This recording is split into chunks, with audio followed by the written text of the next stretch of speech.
Le Sénégal oriental, espace de vie et de survie. À 700 km de Dakar, après avoir parcouru une multitude de paysages, l'on découvre d'autres types de Sénégalais. Bienvenue dans l'une des parties du Sénégal profond. Des hommes et des femmes qui se sentent parfois oubliés par la mère patrie. Ils ont donc développé au fil des ans la résilience.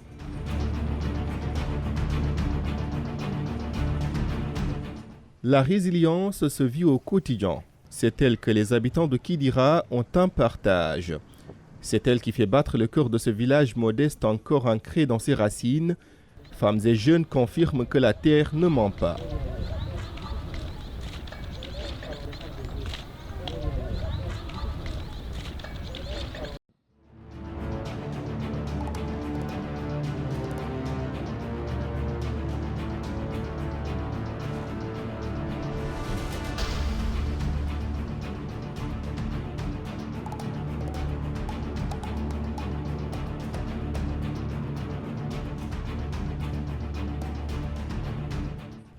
Diboli Fulbe est sur les bords de la Falémé, frontière naturelle entre le Sénégal et le Mali. Ici, l'agriculture et l'élevage constituent les principales activités des populations.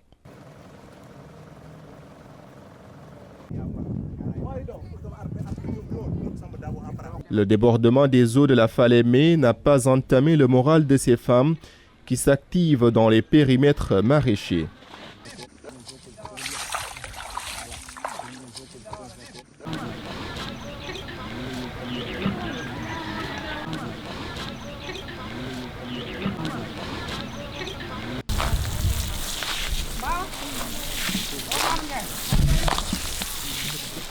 min kadi ɗo e Diboli Fulɓe ko ndema tan gollanmi mi rema salade mi rema kanje mi rema suppome miɗo jogui ɓesgam mi ala moyen no jogorimi ɓesgam il faut mi hucca e ndema he. Vous avez une coopérative, vous vous activez dans l'agriculture. Est-ce que vous pouvez revenir un peu sur les difficultés auxquelles vous faites face? Caɗele amen ne keewi gati miɗen jogui caɗele ndiyam hande o ene ɓuuɓi taw min ciwa jaggude guesa ba haaba gasa somin jaggiba haaba gasi miɗen gonda e caɗele ndiyam ha ɓurta kadi tawan guese ɗe ene ɓuuri ndiyam ɗam doole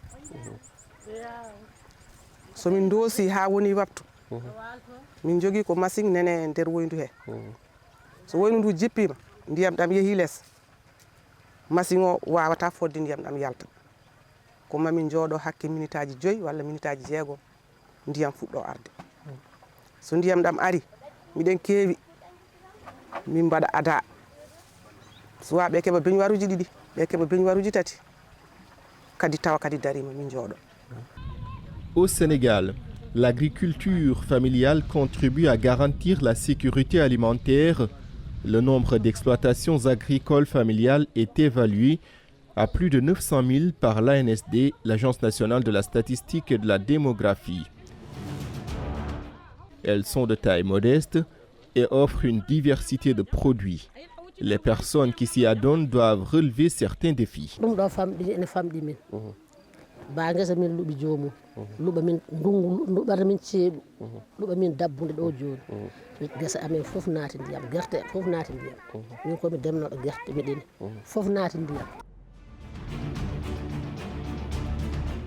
Seleng, un autre village situé sur les bords de la Falémé.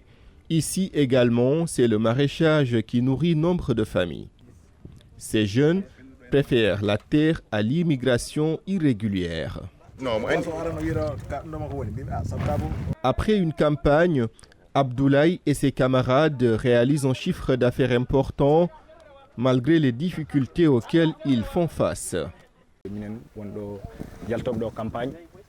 keɓa hedde 2 millions walla keɓa 3 millions taw guitti financement ji mumen guitti dépense uji galle et tout won kadi remoɓe ha jalta campagne cooda gayi cooda jawɗi ɗi neha ɗino sabuji amen nomin mbayi jogade leydi min jogui laddeji ni somin mbaɗanama machine ngaji pompe uji moƴƴi min beddoyo ndiyam ɗo e caggal tali o ene wallatno amen.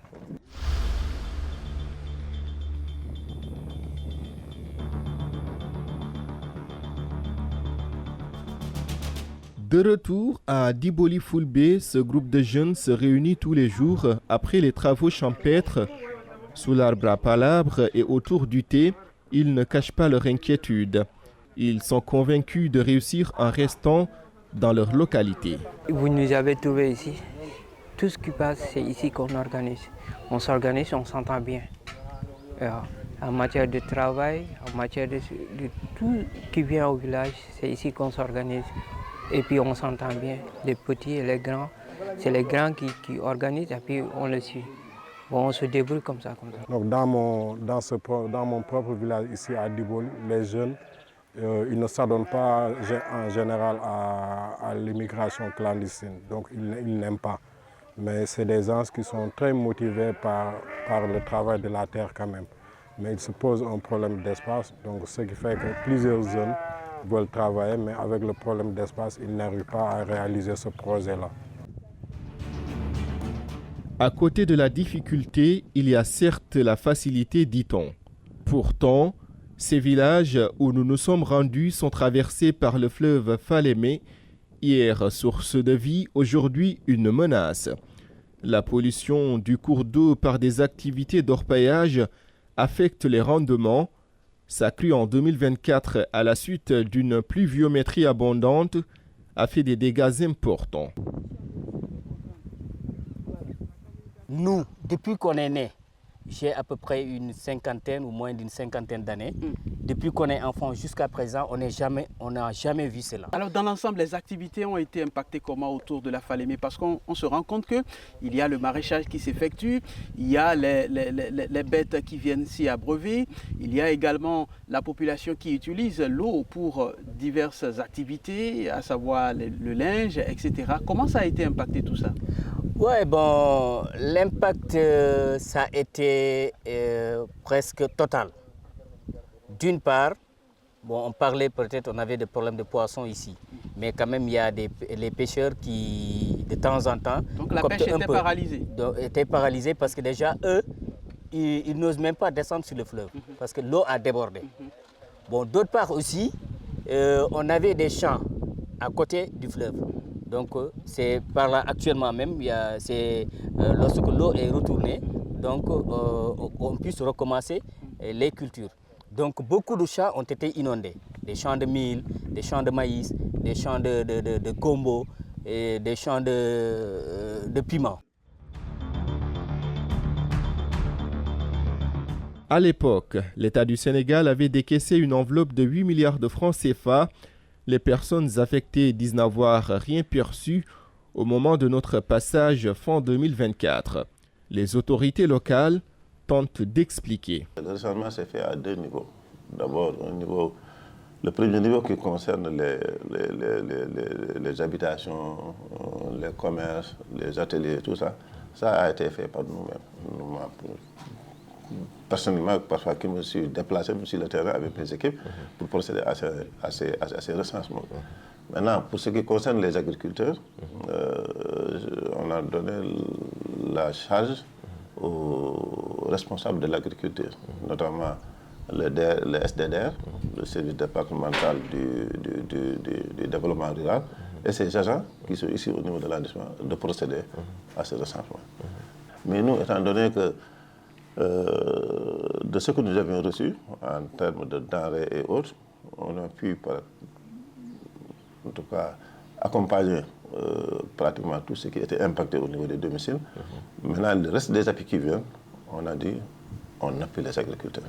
Et les agriculteurs également, comme ils sont nombreux, on ne peut pas appuyer tout le monde en même temps. Ce qu'il faudrait faire, c'est procéder par priorité. Les gens qui ont des hectares, normalement, sont prioritaires par rapport à quelqu'un qui a 0,50 hectares. Maintenant, j'ai demandé de suivre, en tout cas, la liste, et voir ceux qui ont les plus grandes superficies, de commencer par eux, de les accompagner, et maintenant de descendre. Au fur et à mesure, maintenant que les denrées continuent à venir, on continue à le faire. Mais également, il y a les collectivités territoriales également qui sont là, notamment le maire, qui également a eu à les accompagner à hauteur de 1 million de francs. Par exemple, le maire de Kidira, qui avait accompagné ses producteurs, lui, pour qu'ils puissent acheter des semences pour pouvoir entamer la contre-saison. Dans ce Sénégal oriental, les femmes et les jeunes sont partagés entre volonté d'autonomisation, manque de ressources financières et défis liés au changement climatique. Mais malgré cela, ils font preuve de résilience. Ces populations espèrent que la Falémé cessera d'être une source d'inquiétude, ce qui facilitera l'exploitation agricole et l'irrigation des terres.